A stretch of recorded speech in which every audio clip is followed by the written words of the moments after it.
লিটন দাস, শামীম পাটোয়ারির ব্যাটে অবশেষে আশার আলো খুঁজে পেল বাংলাদেশ।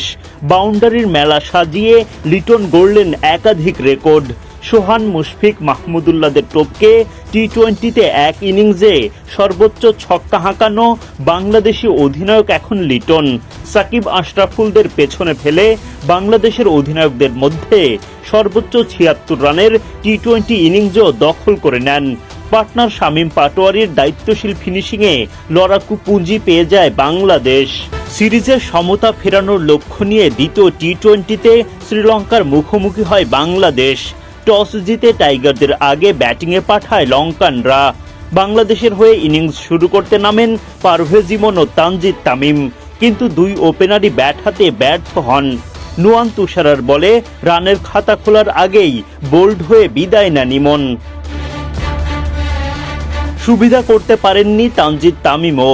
বিনুরা ফার্নান্দোর বলে ড্রাইভ করতে গিয়ে ব্যাটে বলে ঠিকঠাক সংযোগ ঘটাতে পারেননি। শর্ট থার্ড ম্যানে দাঁড়ানো কুশল পেরেরা দারুণ একটা ক্যাচে তামিমের বিদায় ঘণ্টা বাজান। ৮ বল খেলে ৫ রান করতে পারেন তিনি। প্রথম ২ ওভারে মাত্র ৭ রানের মধ্যে জোড়া উইকেট হারায় বাংলাদেশ। তখন দলের হাল ধরেন অধিনায়ক লিটন দাস ও তাওহিদ হৃদয়। ধীর গতিতে ব্যাট চালিয়ে রান বাড়াতে থাকেন তারা। এই জুটিতে ৫০-এর গন্ডি পার করে বাংলাদেশ। তানজিদ তামিমের মতোই বিনুরা ফার্নান্দোর বলে শর্ট থার্ড ম্যানে দাঁড়ানো কুশল পেরেরার হাতে ক্যাচ দিয়ে বিদায় নেন তাওহিদ হৃদয়। ভেঙে যায় লিটন হৃদয়ের ৬৯ রানের জুটি। হৃদয় মাঠ ছাড়েন ২৫ বলে ২-৪ ও ১ ছক্কায় ৩১ রান করে। এরপর উইকেটে আসেন মেহেদী হাসান মিরাজ। তবে থিতু হওয়ার আগেই বিদায় ঘটে এই অলরাউন্ডারের।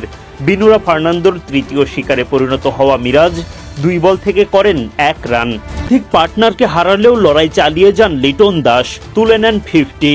অধিনায়ক লিটনকে দারুণ সঙ্গ দিতে থাকেন শামীম পাটোয়ারি। 50-র পরও এগিয়ে যেতে থাকেন লিটন। আর পাটোয়ারির আত্মবিশ্বাসী শটে একের পর এক বাউন্ডারি। ২০ ওভার পর্যন্ত লড়াই করে বাংলাদেশ পায় লড়াকু পুঁজি।